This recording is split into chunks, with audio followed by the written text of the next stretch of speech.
오늘 처음으로 이제 교회 이제 종소리가 이제 우리 예전에 어플 깔아가지고 스마트폰에 띵띵하고 또 애들 뭐 카드 놀이하는 거 그걸로 했었는데 우리 강문택 집사님이 이렇게 또 이렇게 헌신해 주셔가지고 소리가 너무 좋네요. 한 번 더. 예. 예.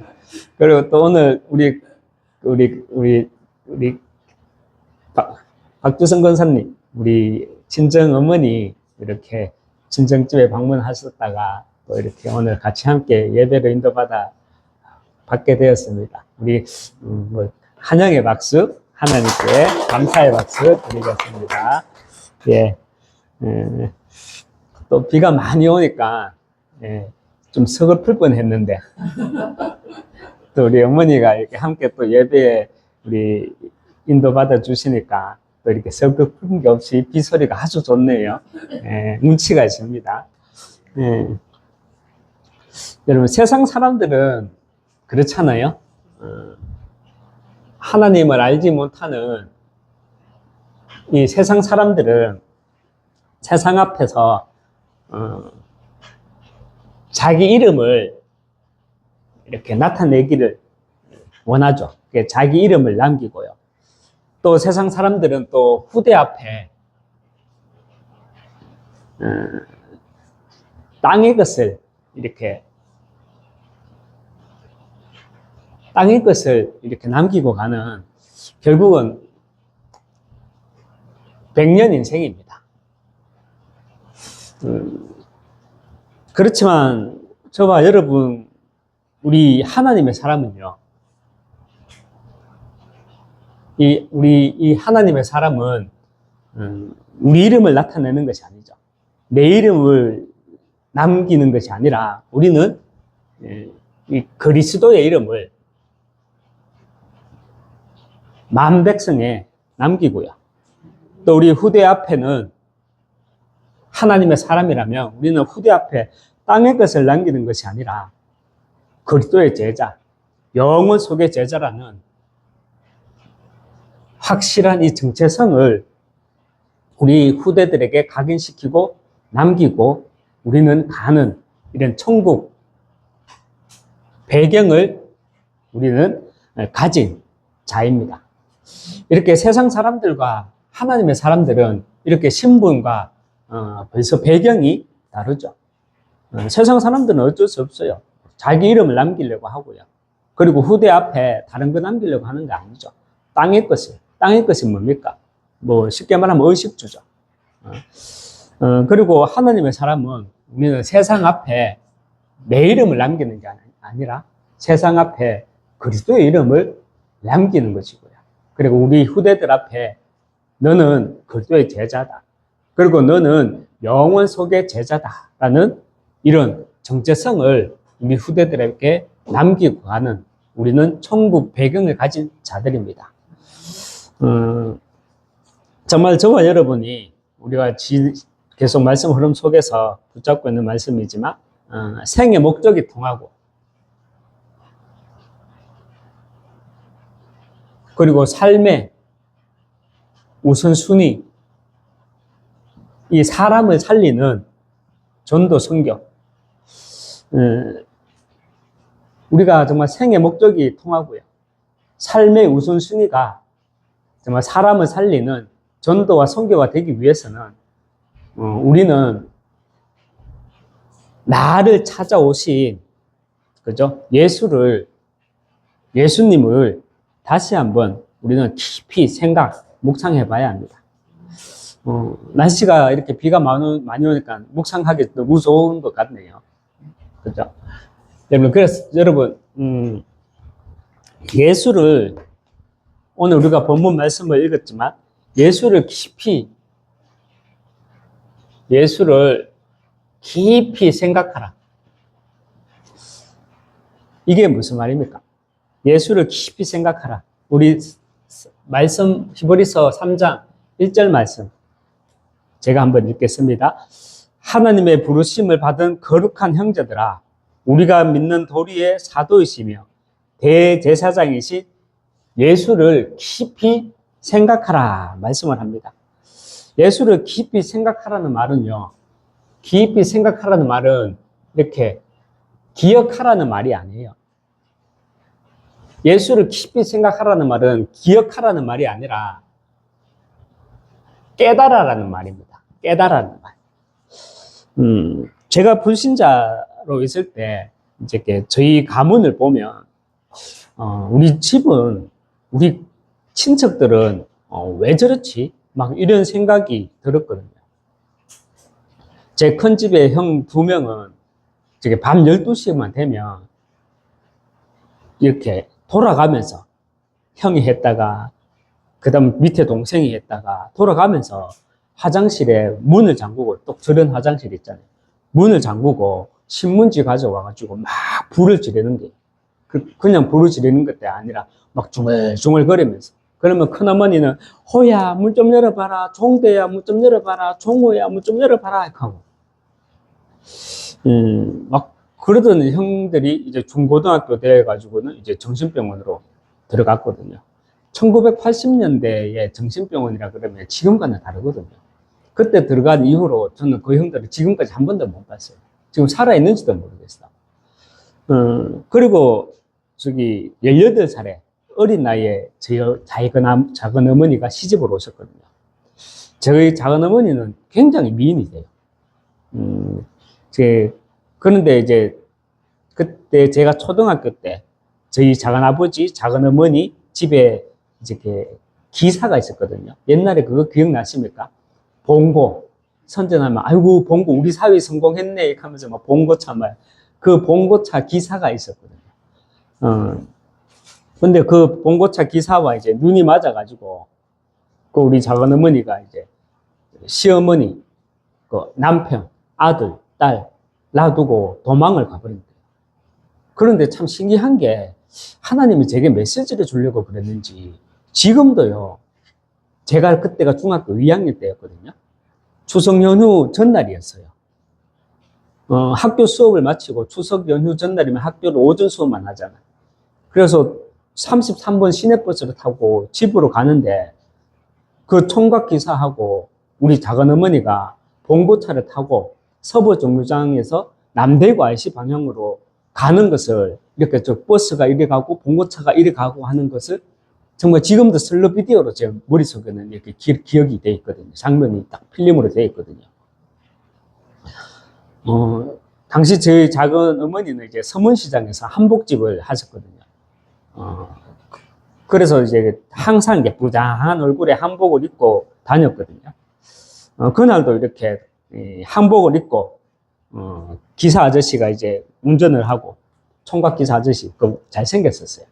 운전을 하고, 또 이제 저희 작은 어머니는 옆에 조수석에 앉아 있는데, 한복이 앉아 있으면 이만하잖아요. 퍼져갖고. 딱 앉아 있는데, 멍하니 이제 하늘을 처음 쳐다보면서 싹 지나가더라고요.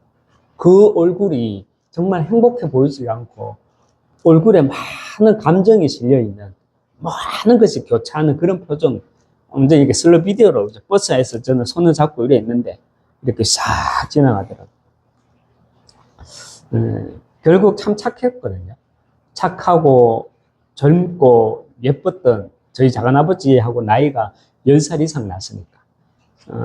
그런 작은아버지가 결국은 그 총각 기사하고 바람이 나서 함께 이렇게 도망가다시피 갔는데, 들려오는 소리는 얼마 지나지 한 몇 년 지나고 난 뒤에 그 남자한테 이제 버림받고 이제 있는 거 없는 거 다 뜯기고 난 다음에 혼자서 이제 작은 방 얻어서 살다가 암이 걸려가지고 이렇게 돌아가셨다고 이렇게 제가 연락을 한번 그 소식을 드렸거든요.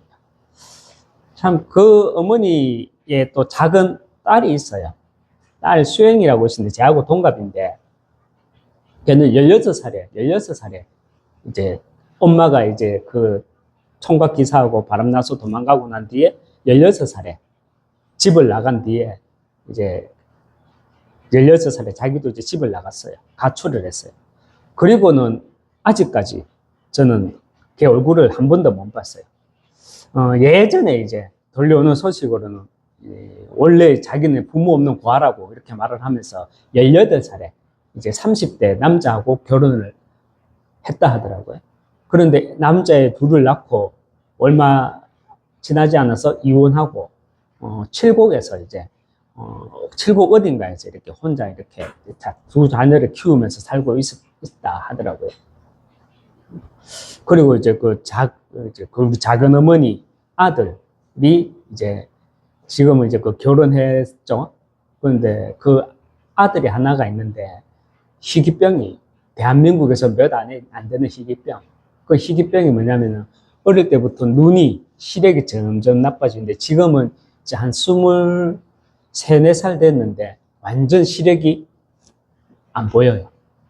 그리고 그 상철이라는 제 동생, 그 아들은 완전히 이제 맹인이 됐다시피 했고, 그 와이프는 또 얼마 요번에 우리 아버지 이제 장례 때 소식을 들어보니까 또 암이 걸려가지고, 거의 뭐 말기 이런 암이 걸려가 있다 그러더라고요. 그리고 제 고모가 계신데요. 고모집에 형이 또 둘이 있었어요. 그 누나가 셋이 있었고, 그 고모집 형의 작은 형은 또 소매치기였거든요. 시내에서 예전에 한번 만났었어요. 지나가면서 제 친구하고. 그런데 제 친구 보고 귀엽다. 강주희 너 친구야? 예. 카드만 나중에 이제 우리 친구들하고 옷 사러 가면 같이 가고 하잖아. 그때 쪼다시 청바지 살락했거든. 24,000원 했거든. 쪼다시 옛날에 한참 막 살려고 하고 이제 구입하고 나올라는데 돈이 없는. 그래서 생각해보니까 그 형이구나. 소매치기. 그 누나들은 또 고모집 누나들은 80년대 당시에서 이제 술집에서 그 누나 2명이 술집에서 일했거든요. 그냥 뭐 술집에서 알바하는 그런 게 아니고.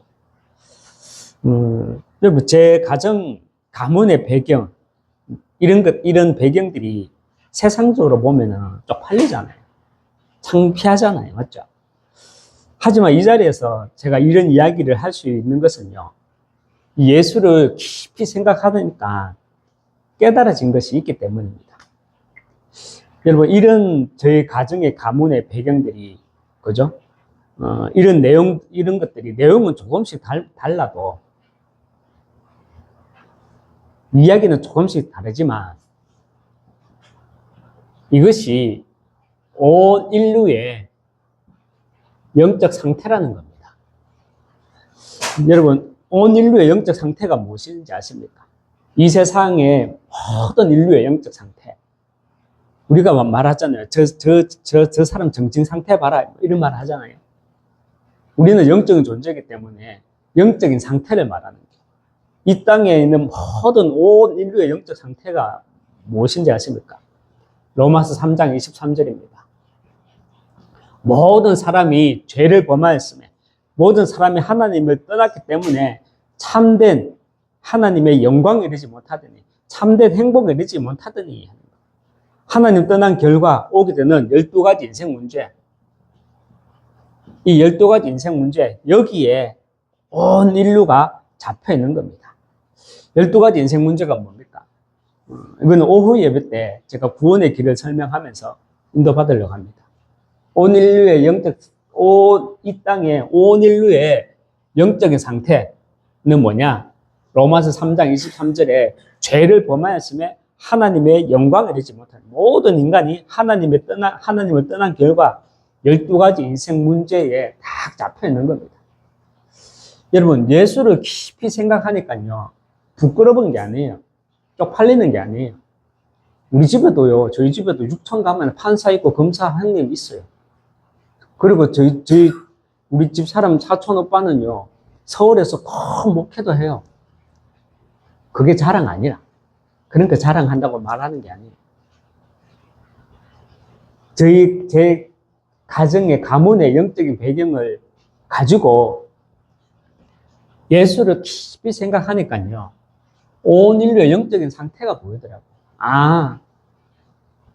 왜 우리 작은 어머니는 멀쩡한 처자식 다 놔두고 택도 아닌 저런 젊은 사람 만나가지고 도망가가지고 인생을 저렇게 완전 속된 말로 꽝이 나도록 그렇게 살고 가는가? 왜 그 어머니 왕의 딸은 자기하고 똑같이 16살에 가출해가지고 18살에 결혼, 엄마하고 딸하고 똑같거든요. 그 어머니, 우리 장모도 16살에 가출해가지고 자기보다 열 몇 살 많은 남자 만나가지고 결혼하고 남자하고 바람하고 이렇게. 딸도 똑같아요. 16살에 가출해가지고 18살에 결혼하고 남편과 헤어지고. 또 상철이 걔는 왜 자기 아들이 하나밖에 없는 아들이 대한민국 전 세계적으로도 대한민국에도 희귀병. 그래서 어릴 때는 서울 삼성병원에서 무료로 다 치료받고 막 그랬거든요. 검사한다고. 희귀병 가진 사람들은 그렇게 하더라고요. 근데 결국은 20몇 살인데 23살, 4살 정도 실명이 되고. 그건 안타까운 것은 자기 엄마가 또 자기 와이프가 또 암 말기라. 여러분, 저는 여러분 또한 예수를 깊이 생각하시기 바랍니다. 깊이 생각하라는 말은 기억하라는 말이 아니라 깨달으라는 말이에요. 예수를 깊이 묵상하게 되면 온 인류의 영적 상태가 보입니다. 그리고 예수를 깊이 생각하면요, 내 잘난 것도 내 못난 것도 아니라 뭐가 보이냐면 하나님이 만드신 나, 이게 보입니다. 그리고 예수를 깊이 생각하면 하나님이 내게 주신 이 진짜 복이 무엇인지 이것이 깨닫게 됩니다. 히브리서 3장 1절에요. 예수를 깊이 생각하라. 이 말은 다시 한번 말씀드리지만 기억하라는 말이 아니에요. 깨달아라는 말이에요. 오늘 깨닫고 내일 깨닫고 모레도 깨닫고 계속 묵상할 때마다 예수를 깊이 생각해서 온 인류의 영적 상태가 무엇인지, 하나님이 만드신 나가 무엇인지 깨닫고, 그리고 세상 사람들은 자기 이름을 남기고 땅의 뜻을 남기려고 하잖아요. 이걸 복이라고 생각하잖아요. 우리는 진짜 예수를 깊이 생각하는 가운데 진짜 복이 무엇인지 깨달아지기 바랍니다. 그래서 예수를 깊이 묵상하면 온 인류의 영적인 상태가 깨달아지고요. 하나님이 만드신 나, 이것이 깨달아지고요. 하나님이 내게 주신 진짜 복이 무엇인지 깨닫게 되는 겁니다. 진짜 복이 뭡니까? 우리에게 주신 진짜의 복. 마태복음 16장 16절에 주는 그리스도시요 살아계신 하나님의 아들이시나이다. 예수님이 그리스도구나. 이 고백을 하니까 예수님이 베드로에게 뭐라 그랬어요? 바요나 시므나 네가 복이 있도다 그랬거든요. 우리에게서의 가장 먼저 된 최고의 복은요, 예수님이 이 땅에 그리스도의 일을 하러 오셨다. 이것이 깨달아지는 것, 이게 복이라는 겁니다. 그래서 우리는 반드시 우리가 이게 가지고 다니는 이 성경책이, 그죠? 반드시 우리는 이 성경을 볼 때 다른 눈으로 보는 게 아니라 구소사적 관점으로 우리는 정말 성경을 봐야 합니다. 구속사적 관점으로 우리는 성경을 봐야 합니다. 우리의 믿음의 시작은 어디입니까? 결국은요, 성경이에요. 근데 이 성경을 어떤 관점으로 보느냐에 따라서 내 믿음의 색깔이라고 할까? 그게 완전히 달라져요. 대한민국뿐만 아니라 전 세계에 있는 신학교가 많죠. 거기서 똑같이 하는 소리는 단 하나가 있어요. 뭐냐? 성경을 어떤 관점으로 봐야 되느냐? 구속사적 관점으로 봐야 된다. 이거는요, 어느 신학교든 동일하게 말해요.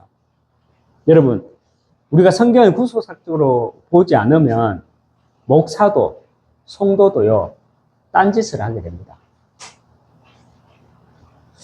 예전에 이런 기사를 본 것이 지금도 기억이 나요. 예전에 이렇게 기사를 봤는데 참 충격받았거든요. 너무한다. 참 부끄럽다.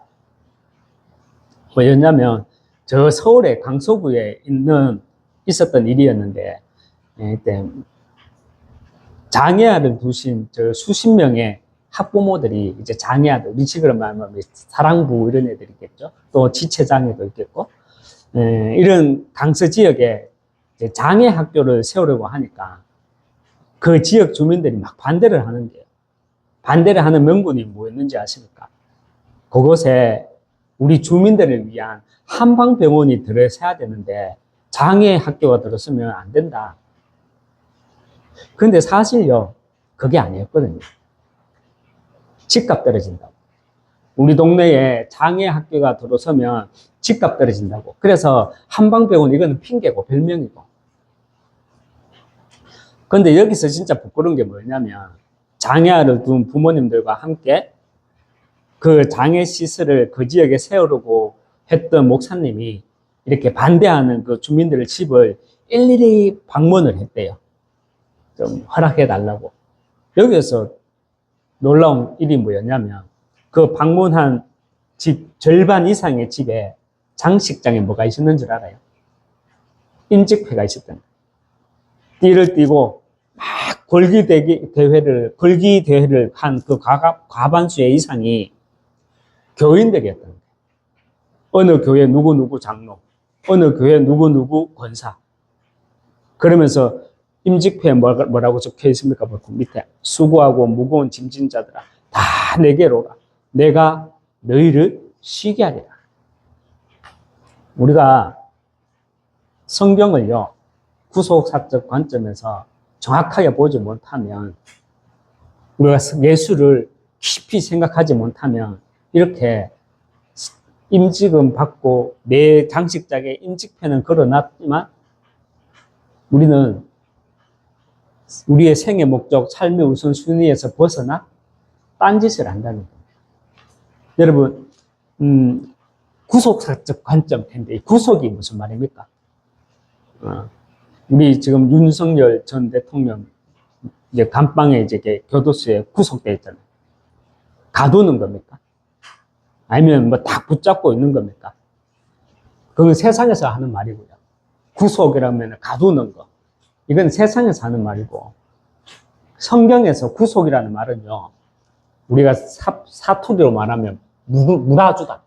무르다라고. 우리는 물어주다 하자, 물어주다. 표준말로 뭐라 해야 되나? 갑자기 사투리 나겠네. 표준말로 하려고 하니까. 구속이라면 물어주다는 거, 물어주다.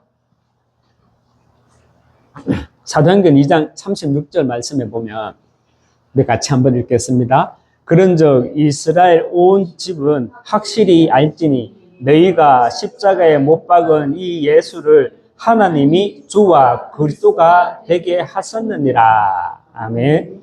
예수님이 십자가에서 무슨 일을 하셨죠? 그리스도의 일을 하심으로 저와 여러분의 이 죄를 다 물어주셨다는 거예요. 이것이 구속이라는 거예요. 예수님이 나를 대신해서 그 죄를, 하나님 떠난 죄, 운명 사주 팔자, 이것을 십자가에서 죽으시면 우리의 모든 죄를 다 물어주셨다. 이것을 구속이라고 말합니다. 여러분, 하나님의 말씀, 성경을 구속사적 관점으로 봐야 내가 딴짓하지 않고요. 딴짓하지 않고 우리는 복음의 사람이 됩니다. 우리는 세상 사람이 아니에요. 우리는 하나님의 사람, 복음의 사람이라는 거예요. 우리가 이런 말을 하잖아요. 제가 조금 듣기 좀 닭살이 나는 소리가 아니라 들으면 조금 싫은 소리가 있어요. 어떤 사람 보면, 저 사람 참 복음이다. 복음. 뭐 이런 말을 들으면 조금 이렇게 닭살이 나는 건 아닌데 조금 이렇게 그래요.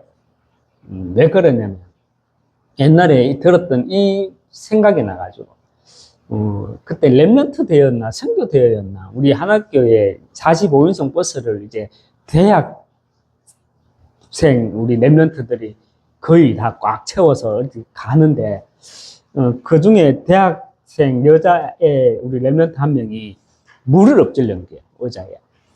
그러니까 너무 미안하잖아, 당황해서. 이렇게 하고 있으니까 우리 이제 운전하시는 장로님이 휴지를 갖고 와서 괜찮아 놀래지 마 내가 닦아줄게 탁 닦아줬거든. 그러니까 막 버스에서 난리가 났는 게 장로님 복음 이렇게 하는데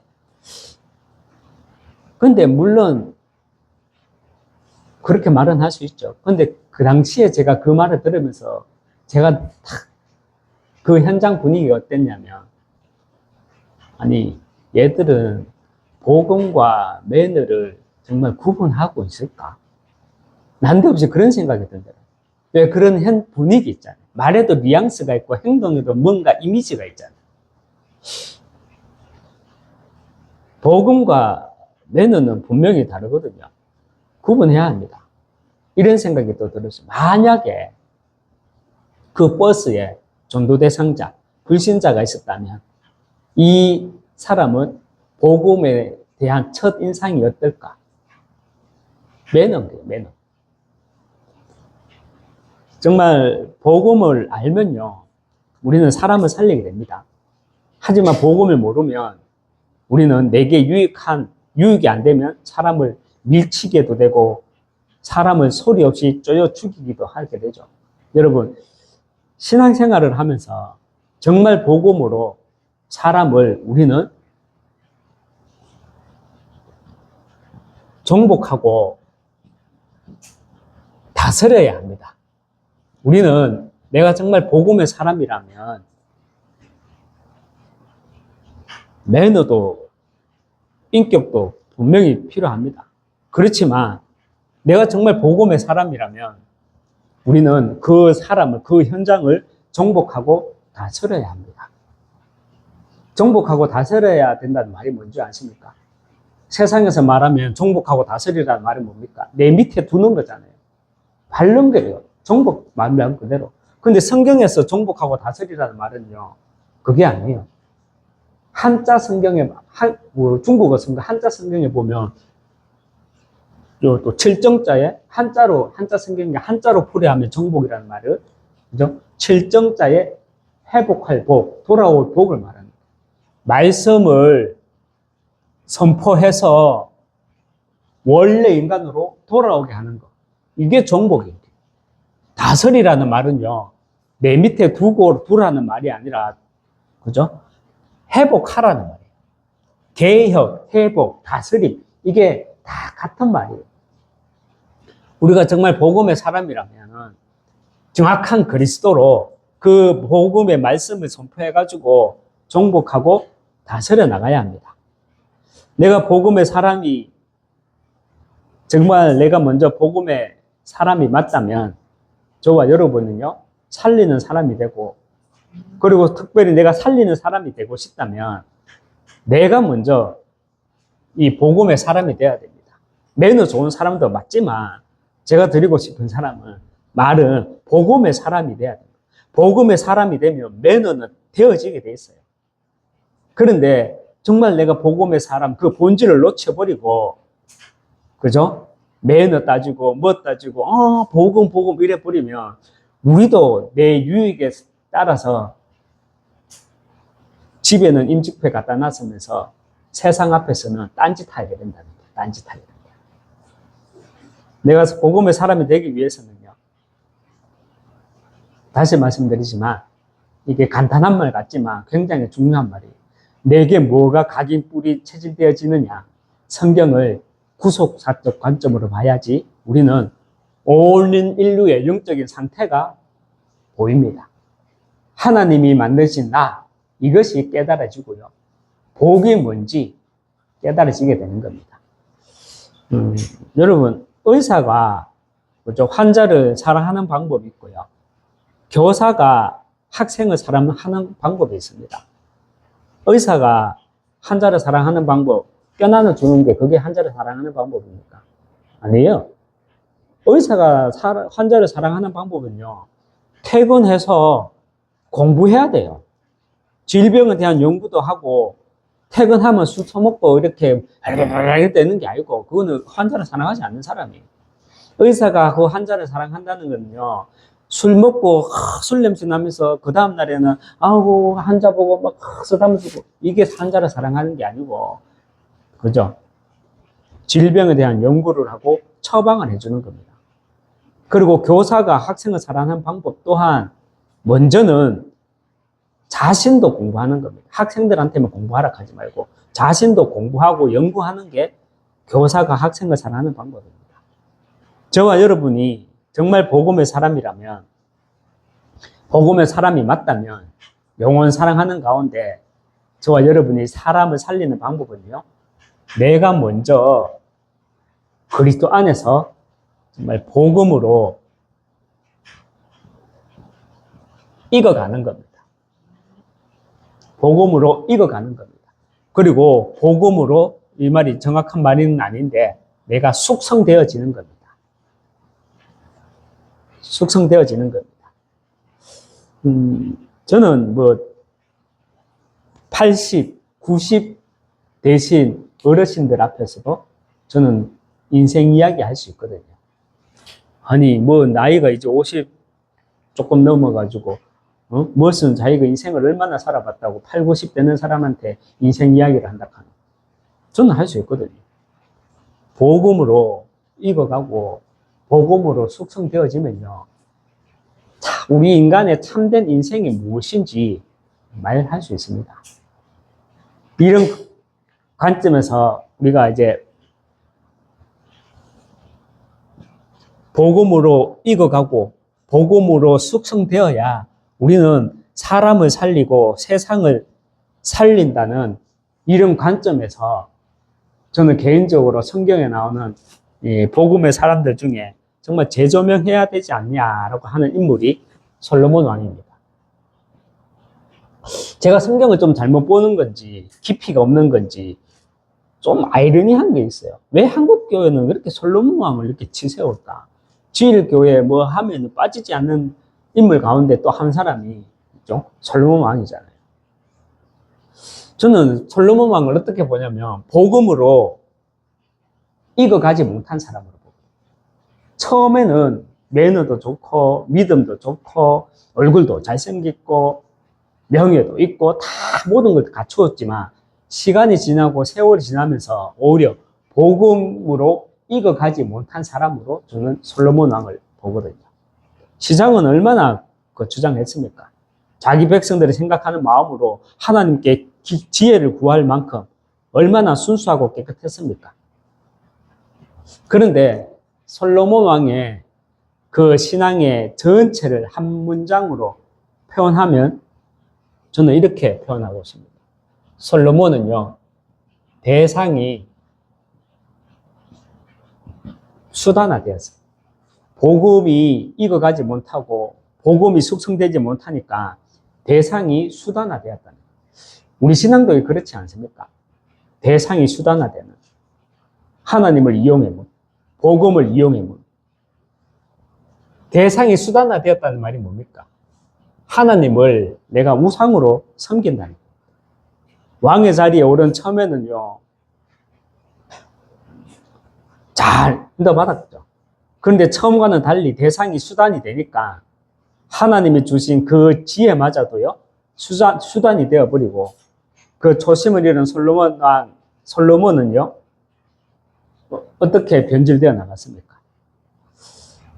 만일에 우리 교회가 237 성전이라고 하면서 불자들, 교회 불자들, 이제 절에 다니는 사람들한테 이쪽 방은 불자들을 위해서 기도처를 만들어주고 또 이쪽 방은 무슬림을 위해서 기도처를 만들어준다면 여러분들은 저를 어떻게 볼 것입니까?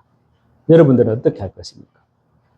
여러분, 솔로몬 왕은요, 자신의 재위 기간 동안 우리식으로 말하면 237을 한 게 아니에요. 솔로몬 왕은 종교 통합 운동을 한 것입니다. 솔로몬 왕은 자기 재위 기간 동안 이 운동을 한 거예요. 자기가 지은 이 성전이, 솔로몬은 이렇게 생각했겠죠. 영원한 하나님의 처소가 될 것이라고 생각했겠죠. 그렇지만 우리가 성경을 보면 어떻게 되어 있어요? 100년을 조금 넘기고, 솔로몬 성전은요, 100년을 조금 넘기고 그 영원할 것 같았던 그 어마어마한 성전이 돌 하나도 남기지 않고 무너져 버렸다. 여러분, 이것이 사단의 역사입니까? 마귀의 역사입니까? 100년을 조금 넘기고 돌 하나도 남지 않고 솔로몬 성전이 무너진 것은요, 사단의 역사라고 말하기 이전에, 그죠? 사단 배상설로 돌리기 이전에 말씀의 기간, 복음의 기갈 때문입니다. 여러분, 우리 생각나실지 모르겠는데, 예전에 웰컴 투 동막골이라는 이제 영화가 있었거든요. 그 영화 이야기가 어떤 거냐면, 시골 마을에, 6.25 전쟁 당시에 시골 마을에, 국군 포로, 또 이제 북한군 포로, 그리고 미군 포로 한 명씩이 이렇게 방황을 하다가 그 동막골에서 다 같이 이렇게 만나게 됐어요. 근데 이 동막골의 사람들을 보니까 전쟁이 난 줄도 몰라. 하도 외지대 보니까. 그런데 또 하나를 보니까 이 외지인 시골 사람들이 서로 싸우지를 않는 거예요. 누구 험담을 한다든지, 우리 식으로 말하면 누구 어떤 불신앙을 한다든지, 너무 그런 게 하나도 없이 너무 평화로운 거예요. 그래서 동말골 그 촌장에게 이렇게 물어봤다는 거예요. 아니, 여기는, 이 마을에는 왜 이렇게 평화롭습니까? 그 원동력이 무엇입니까? 라고 질문을 하니까 그 시골에 있는 촌장 할아버지의 말이 무엇이었는지 아십니까? 그 할아버지 말은 당연했거든요. 왜 이렇게 이 사람들이 안 싸우고 이 마을이 평안하냐면, 그저 많이 먹여야지. 많이 먹여야지. 이 말이었거든요. 그게 동막골, 웰컴 투 동막골에 그 이야기 나온다니까요. 여러분, 우리 교회 생리도 마찬가지입니다. 우리가 아무리 전도한다고 그러고, 우리가 아무리 성가한다고 해도요, 우리가 속에는 이 말씀의 기간, 복음의 기간, 목사는 목사대로, 성도는 성도대로, 중직자는 중직자대로, 나름대로 헌신하고 앞장서서 237 세계 복음화 전도 선교한다고 해도, 나름대로 내가 말씀의 기갈이 있고 복음의 기갈이 있으면, 내가 배가 고프면 교회는 어떻게 되는 줄 압니까? 분쟁이 싸움이 나는 겁니다. 아모스 8장 11절 말씀 한번 보겠습니다. 아모스 8장 11절 말씀 같이 한번 합독하겠습니다. 주 여호와의 말씀이니라. 보라, 날이 이를지라 내가 기근을 땅에 보내리니 양식이 없어 주림이 아니며 물이 없어 가람이 아니요 여호와의 말씀을 듣지 못한 기갈이라. 아멘. 우린 부족한 거 없어요. 민생회복 지원금입니까? 그것도 나와가지고 고기 사 먹어도 돼요. 또 우리 있잖아요. 웬만한 거 먹고 싶은 거 다 사 먹을 수 있잖아요. 그런데 교회가 왜 그래 싸웁니까? 나름대로 전도 선교 237을 한다는데 왜 교회와 교회끼리, 사역자와 사역자끼리 눈에 보이지 않는 뭐가 싸늘한 게 있습니까? 지금 여기도 있거든. 그게 보이거든요. 우리 거제 지역에도 있거든. 앞으로는 더 싸늘해질 겁니다. 잘 들어야 돼요. 싸늘해질 겁니다. 그래서 내가 먼저 혹이나 이 말씀을 듣는 사람이 있다면 당신이 먼저 내게 기갈이 나지 않도록, 말씀의 기갈, 복음의 기갈이 없도록 말씀을 많이 먹어야 됩니다. 내가 복음의 사람이라면 다른 거 필요 없어요. 복음을 많이 먹어야 된다니까. 복음을 많이 먹어야, 말씀을 많이 그 촌장 할아버지가 뭐라 그랬습니까? 그저 많이 먹여야지. 우리는요, 말씀을 많이 먹으면 됩니다. 말씀을 많이, 그리고 먹여야 됩니다. 저도 말씀을 먹고, 제가 여러분한테 말씀을 많이 먹어야 됩니다. 어떤 말씀? 예수를 내가 먼저 깊이 생각하는 가운데, 온 인류의 영적 상태가 뭔지, 하나님이 만드신 나, 하나님이 만드신 당신이 뭔지, 이 세상에 우리가 진짜 받아야 될 복이 무엇인지, 이것을요, 계속 먹여야 돼. 왜? 성경은 구속사적 관점으로 기록해놨기 때문에. 우리의 모든 죄 문제를 다 예수님이 물어줬기 때문에. 그래서 우리는 복음의 사람이 되는 거예요. 복음의 사람이라는 거는 매너 좋은 사람도 맞지만, 그거는 이제 하나로 나타나는 거 없고, 이미지고, 진짜 복음의 사람이라면 정복하고 다스리는 사람입니다. 다른 걸로 조지는 게 아니라, 말빨로 조지는 게 아니라, 하나님의 말씀, 그리스도의 말씀을 정확하게 선포해가지고 돌아오게 하는 겁니다. 정복하고 다스리는 겁니다. 이게 복음의 사람. 그래서 우리는 복음으로 날마다 익어가야 됩니다. 매일, 매시, 매사에 우리는 복음으로 익어가야 된다는 겁니다. 그런데 우리가 한번 참조해야 될 거는 그 훌륭했던 솔로몬 왕이 대상이 하나님이 왜 수단화 되었습니까? 왜 우리도 하나님이 나의 우상으로 만들 수 있거든요. 우리가 하나님 우상으로 만들 수 있다는 게. 내가 하나님을 수단화해버리면 하나님이 우상이 돼버린다는 말이에요.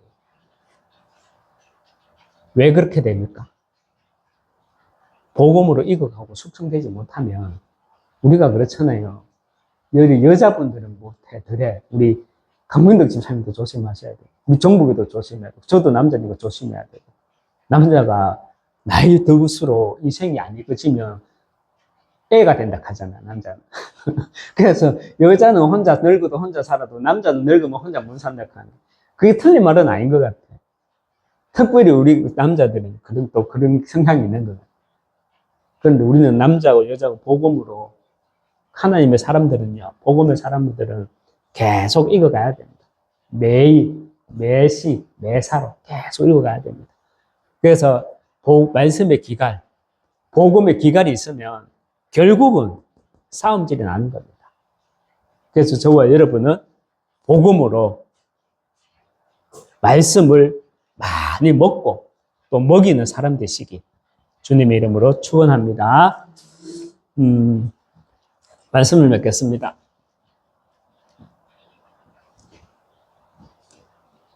여러분, 말이란, 저도 지금 말을 하고 있잖아요. 이 말이란, 내가 하는 것이 말이 아니래요. 말이란 그 사람의 상대방에게 이렇게 들리는 것이 말이랍니다. 내가 한다고 다 말이 아니래요. 상대방에 들리는 것이 말이라고 합니다.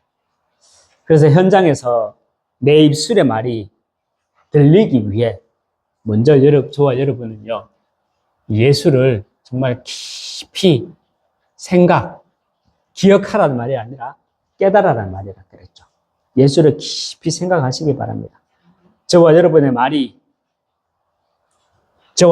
이 말이 정말 복음의 기갈로, 말씀의 기갈로 무너진 현장에서 정말 모두를 정복하고 다스리는 현장에서 모두를 정복하고 다스리는 정말 다른 사람이, 세상의 사람이 아니라, 다른 사람이 아니라 정말 복음의 사람 되시길 주님의 이름으로 축원합니다.